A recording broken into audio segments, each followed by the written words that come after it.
The Indiana Hoosiers will be the most fun team in college basketball this season.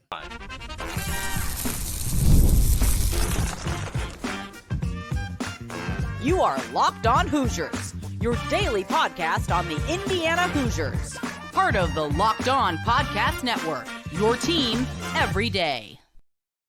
Welcome in. It is the Locked On Hoosiers podcast. I'm your man, Jacob Goins. I appreciate you being here, making this your first listen each and every day. We are a part of the Locked On Podcast Network, which is your team every day. Today's episode of Locked On Hoosiers is brought to you by FanDuel. Make every moment more. As playoffs wind down, the sport stops sporting like we want them to. But this summer, FanDuel is hooking up all customers with a boost or a bonus daily. That's right. There's something for everyone every day, all summer long. Visit FanDuel.com to get started. Well, thank you so much for making Locked On Hoosiers your first listen each and every day. Shout out to all of my everydayers, those of you that come back each and every day. A reminder, we're out of the offseason. We're back daily here on the college channels, and so thank you so much for being here. We're getting closer to the start of basketball season as we get through this month of July, and I was starting to think about it, and I'm starting to hear the rumblings, and people are starting to chatter around Bloomington, and Indiana folk are starting to get excited about this upcoming season.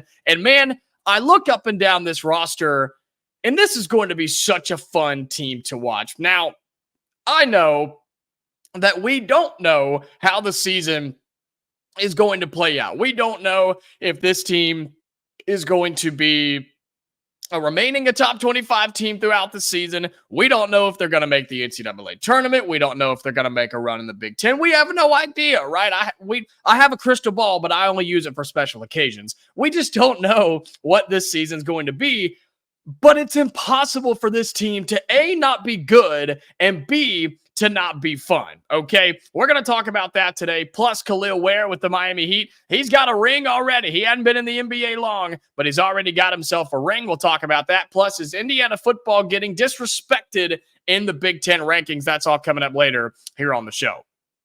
You look up and down this Indiana roster, right? And we've broken it down here, and my everydayers know this. We've got the transfer portal guys, we've got the returnees, and we've got the high school guys. And you even have a guy who was a high school recruit that didn't get to play a year ago that a lot of people are excited about, and Ja'Kai Newton, okay? You've got a lot of talent on this roster, which getting into a different conversation, right, than the excuses for Mike Woodson in this season are very, very slim in terms of a success rate. But I'm not talking about that right now. I'm talking about just a high-flying, high-scoring, run up and down the court type of team that I think we could have with this Indiana roster. Just from looking at it, we'll start with the guards. Okay, we'll start with the guards on this team. You bring back your senior Trey Galloway, right? Your super senior, your Indiana guy, your bloodline of your program. We know when Trey Galloway gets going and when he gets hot, he can't miss, right? He's a sniper from downtown when he is on. We rarely saw it a year ago, but in times that we did, we almost beat Kansas, okay? If we get that again, then this team's going to be really good. And again, I still think that will be coming off the bench more times than not with Trey Galloway because you went and got Myles Rice and Kanaan Carlyle, two guys that I think are just explosive with the basketball in their hands. Are they going to light it up from three? No, not necessarily, but I just think they orchestrate the offense so well, and I think they can take over games. I think when they bring it across the half-court line, the timeline, if you will, they can just have that burst of speed, and boom, they're at the rack, and they score, and we're running the other way. I just don't feel like we had that a whole lot last year. And a lot of that goes to Xavier Johnson not playing a whole lot of the season because when he's healthy, we know that he's got that in his game, but he just wasn't healthy a whole lot a year ago. So between Myles Rice and Kanaan Carlyle, I think you're going to see a lot more points, a lot more production, a lot more just offense from those two guys, whether it be them physically scoring or setting up their teammates, which gets me to the bigger guys on this team. The Malik Reneaus, the Oumar Ballos, the Mackenzie Mgbakos of the world.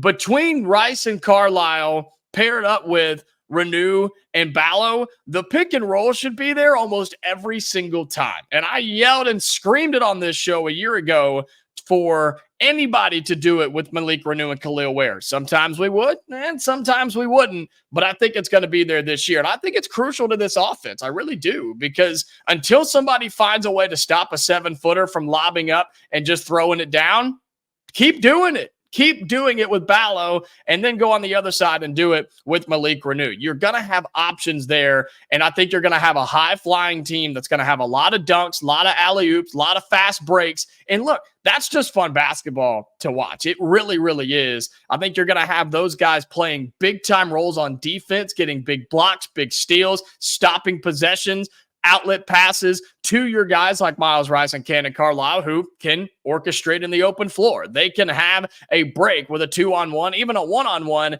and those guys are good enough to score. That's fun basketball. That's what we're looking for with this Indiana team. Yes, we're looking for wins, and we're looking for big wins, and we want to make the tournament, I know. But I'm talking about just from watching this team and talking about this team every day like we do here on Locked On Hoosiers, this is going to be an extremely fun team to watch. On top of Luke Goody and Langdon Hatton, who are going to be coming off the bench with Bryson Tucker as your freshman phenom, who knows, I mean, we don't know what he's going to be. We know he's good, and the sky's the limit for him. And Ja'Kai Newton as well, who's coming in as a redshirt, right, because he was injured a year ago. All of those guys combined, this is going to be a fun team. But wait, there's one more guy that I haven't talked about yet. Mackenzie Mgbako, who just very well may be the best player on this year's team for Indiana. We'll have an episode about that later on in this as we get closer to the season.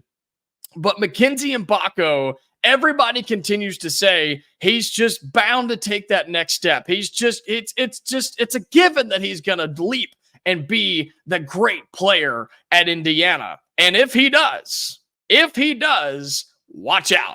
You're looking at a guy that can drop 15, 20 points a game, can knock down 3 or 4 threes each time. He can grab rebounds. He can block shots. He can get out and run. Talk about a guy that can jump out of the gym. Mackenzie Mgbako is that guy, okay? You pair that with everything that I just talked about, how can this team not be fun? They're going to win games. They're going to go on big runs. They're going to have huge defensive stands, fast break points. They're going to have 10, 12, 15-0 runs. This team is going to be a joy to watch in 2024 and 2025. And when you're having fun, you're typically winning games, right? Because winning is fun, and they go hand in hand. And so all of that being said, if you can't tell, I'm excited about this team. I'm excited about this roster, and you should be too. You should have expectations this year to have a good team, an exciting team, and a team that you're confident in just about every time they step on the floor that they're going to win a basketball game. This year's team, I'm telling you, will be one of the most fun teams and most exciting, most electrifying teams in all of college basketball. Well, coming up on Locked On Hoosiers, a guy we've talked about quite a bit who has wrapped up his NBA Summer League debut, and he got it by getting a ring. We'll talk about Kel'el Ware coming up next on Locked On Hoosiers. Today's episode of Locked On Hoosiers is brought to you by FanDuel. Look, I love sports, and I love them so much that I just never want them to stop. But as the playoffs wind down, we're getting into late July. You've got baseball. The Olympics are coming up, but the sports just really aren't sportsing like we want them to. But FanDuel lets me keep the sports going whenever I want. All I got to do is open up the app and dream up bets anytime that I'm in the mood. And I'll be honest, I sit in my recliner on my couch at night and I literally just look through FanDuel just to see what they have, all their different offers, all their different combos. I just look through there all the time and just see what's out there, and I'll jump on it more times than not. And this summer, FanDuel is hooking up all customers with a boost or a bonus daily. That's right. There's something for everyone every day all summer long. So head over to FanDuel.com and start making the most out of your summer. FanDuel, official sports betting partner of Major League Baseball. Welcome back into Locked On Hoosiers. Again, I appreciate you being here and truly making this your first listen each and every day. If you're new here and have not already, help us out by subscribing to the channel, liking this show. Okay, if you're on YouTube, it goes a long way. I promise you that. We're just over 2,700 subscribers, and we're well on our way to 3,000. So be sure you help us out with that if you're new here, or if you're a returning customer and haven't subscribed yet, then what are you waiting for? It helps me out tremendously, and I really do appreciate you. Also, if you're on audio, reminder that you can follow us there, turn on notifications. That way you never miss an episode on that side of things as well. And this show will always be free on the Locked On Podcast Network, so keep that in mind. Well, Kel'el Ware, after being one of the best players in all of NBA Summer League, he earned first team All-NBA Summer League, and he went out on top as the Miami Heat win themselves a ring. That's right, they won the NBA Summer League championship game. It was exciting too, man. I watched it, and look, I normally am watching a NBA Summer League here and there, but I don't know if I've ever been this tuned into a championship game. Leaning up in my chair, I was pulling for the Heat, man. I didn't have a Heat shirt on. I wish I did, but I may have to get me a Kel'el Ware jersey. That'd be sweet. Maybe we could hang it like right there on the wall or something. But man, I was cheering like it was the actual NBA Finals, man. It was a lot of fun to watch Kel'el Ware and this entire Miami Heat team go to work, because they've got some dudes on that roster. They really, really do, and they should be excited about the future of Miami Heat basketball. But Kel'el Ware in particular, all right, he earned All NBA Summer League first team. Are you ready for his numbers during the Summer League? Are you ready for this? I already gave you kind of a sneak peek yesterday for my everydayers, but in his NBA Summer League debut, all right, he just got to the NBA. He just played college ball less than 6 months ago. And this guy playing in the NBA Summer League, Kel'el Ware, former Indiana Hoosier, averaged 17.4 points, 8 rebounds, and 1.6 blocks per game as he was named to the NBA Summer League All-First Team. 17 points, 8 rebounds, and 1.5 blocks per game. Are you joking? Are you serious? That's unbelievable. That's fantastic for Kel'el Ware, which is exactly what we wanted from him. But Indiana people know this is exactly what we expect from him day in and day out. Did we get that every time while he was here in Bloomington? No. But when he was playing his best, this is what you get. This is what he will give you every time on the floor. He's going to give you double-digit points. He's going to push for double-digit rebounds, and he's going to be a menace on the defensive side of the floor. What more could you ask for from your 15th overall draft pick, near lottery pick? 17 points, 8 rebounds, and 1.5 blocks per game. That's phenomenal. That is exactly what Kel'el Ware needed in his NBA Summer League first year, and that's what the Heat were looking for in his first year in the NBA Summer League. And I told you this yesterday. I believe it.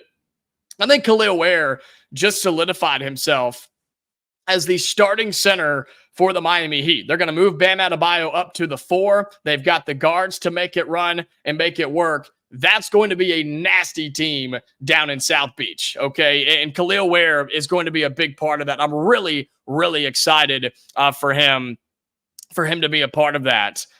You also, along with him, just so many good players in this NBA Summer League and so many good guys on that Miami Heat team. But those numbers were in 5 games, okay? So on top of the 17 points that he had, he shot almost 59% from the field, 33% from 3, and 67% at the free throw line. Now, we would like to see his free throw numbers be a little bit better, but at the end of the day, it's okay. If you're a big guy in the NBA and in college too, but I say in the NBA, if you can hang around 65, 70, then that's fine. I mean, look, Shaq shot 10% in his career? Like, you're going to be okay if you're shooting between 65 and 70%. Don't get me started on guards now. Guards are a whole different story. But the number that I like there, the 2 numbers I like, he shot 59% overall from the field in 5 games, which, again, he's just Mr. Automatic, Mr. Effective from inside the lane. And that's all of his shots combined, of course. But then he shot 33% from 3, which is something that I was telling you all last season throughout the Indiana year and then leading up to the NBA draft. That was something Kel'el Ware had to get into his game. He had to be able to adapt to that and really adopt that into his game, because it was going to be good for Indiana. And he began doing that down the stretch a little bit. But if you want to be an effective center in today's National Basketball Association, you have to be able to step out and shoot threes. It's inevitable. And I've listed guys off like Joel Embiid, Nikola Jokic, right? Those guys, Anthony Davis even does it now. The best centers in the league are not only are they dominant down low, not only are they dominant defensively, but they step out and can knock it down at an effective rate. And for a 7-footer, an effective rate is 33%. My everydayers know this. I told you 1 for 3. That's all you got to do. Go 1 for 3, 33% every time out on the floor. And that is just fine for a guy like Kel'el Ware, because they then have to respect it. They may not respect it so much where they're just on your hip the entire time, but they respect it enough to where that big guy, the other 7-footer, the other center, the other 5, whoever it is that's guarding you, they have to come out and guard you farther than they want to, which gives Kel'el Ware, who can handle the ball pretty well for a big guy, gives him the opportunity to put it on the floor, get to the rack, or dish it out, and then you've got the defense scrambling. That's what that does for an offense when you have a big guy that can shoot. So, can Kel'el Ware keep it up and shoot 33% in a regular season in the NBA? I don't know. We're going to find out. I think he can, especially with Miami's offense, the way they move around and they move the basketball and everybody's constantly on the run. Yeah, I think that they can allow him and create a situation and an environment for Kel'el Ware to absolutely be able to shoot 33% from the three-point line. And if he's doing that throughout October, November, December, January, then yeah, this guy is going to be, not only will he be a favorite to start, he will be starting throughout the rest of the regular season for the Miami Heat. On top of just a high shooting percentage, he's blocking shots like crazy. He did everything that you wanted him to do. Now, the Miami Heat went 5-0 in their summer league, and they were able to go and win. They were able to go undefeated, win in the NBA Summer League, and win the championship. They even got rings. Did you see that? They got rings for their summer league, which, look, some people like it, some people don't. I think it's kind of cool. Whatever. But we do have to address that elephant in the room, right? This is the NBA Summer League, right? This is not regular season NBA. You're not seeing the Anthony Davises of the world playing in NBA Summer League. You're not seeing the Giannis's. You're not seeing the Joel Embiid's. The best centers and the best big guys in the game, the Lopez's of the world, they don't play in July. So you've got to be able to adjust to that if you're Kel'el Ware. I think he can, but I've also told you I think he's going to have to beef up just a little bit. He's a skinny green bean now. I don't have to tell you that. He's going to have to put on a few pounds and be able to wrestle his way inside the lane, offensively and defensively, because when Nikola Jokic comes flying in, look, he's got some body on him. He's going to lower his shoulder, and he's going to knock Kel'el Ware out of the way if Ware's not careful. So all of those things have to come to fruition. All of those things are true. If Kel'el Ware can do that, I think he's in a really good spot. And I think he has a chance to be a really, really good NBA player. Can we say that he's by far the best center that was taken in the draft? I mean, he's proven it already through his summer league games. He's the best center that was taken in the draft, and it may not even be close. And he's representing Indiana extremely well. I'm very happy for Kel'el Ware. I think you are, and I hope you are as well. Can't wait to cheer this guy on throughout the NBA season. And another big guy, another guy put in from Indiana, from Mike Woodson. Use it as a recruiting tool, Woody. If you happen to be listening, keep using that on the recruiting trail. Kel'el Ware wins an NBA Summer League championship and was named first team All-NBA Summer League with the Miami Heat.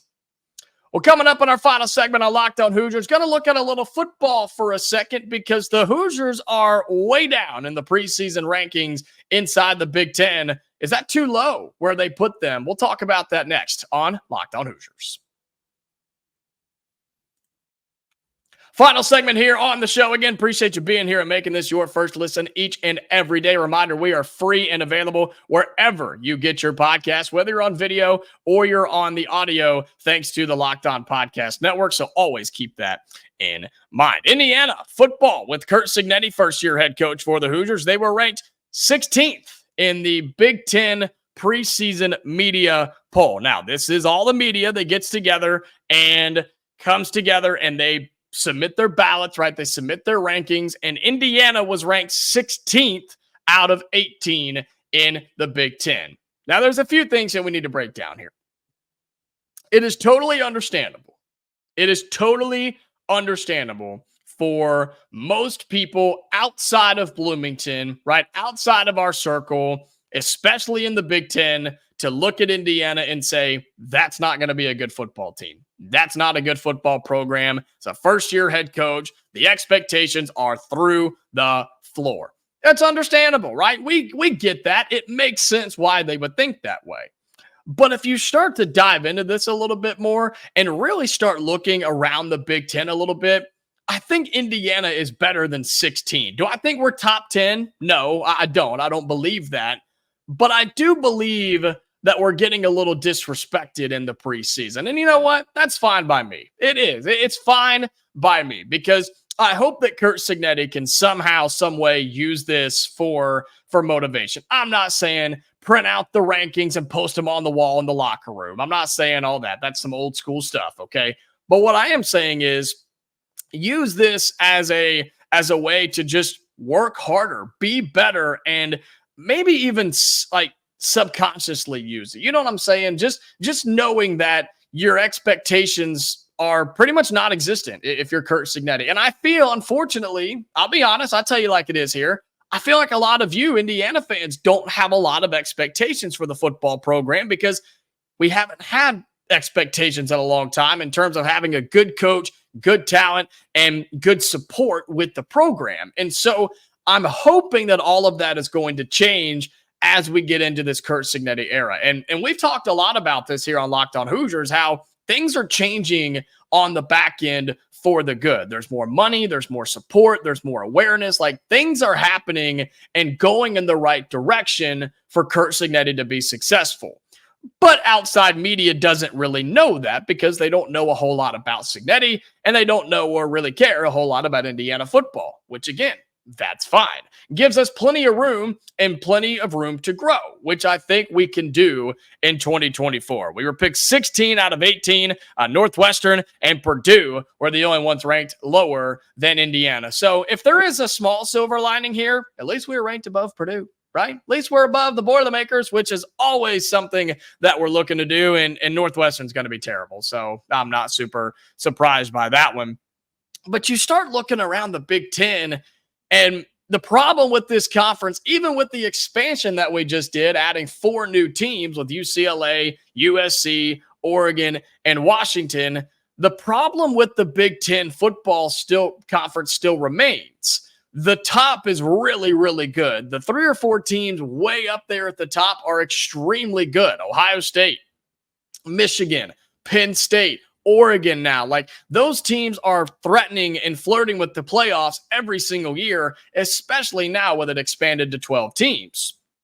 But then everybody else is just not good, right? The bottom is bad. The middle is not good. Like you're struggling to find a competitive conference top to bottom. And I think that us here in Bloomington can hopefully try to change that. Now, do I believe that Indiana is going to become a college football playoff type of program in the next handful of years? No, I don't. But I do think we can start taking the steps to get somewhere close to that and get back up to the middle of the pack in this conference and then start working from there because I believe it can happen one day. I truly do. I believe it can happen one day, but it is going to take some time. With NIL and the transfer portal, you can get better faster and faster than you ever could before. So if we use that to our advantage, then yeah, maybe the future is bright. And maybe there are some things that we can look forward to in 5, 6, 7 years here.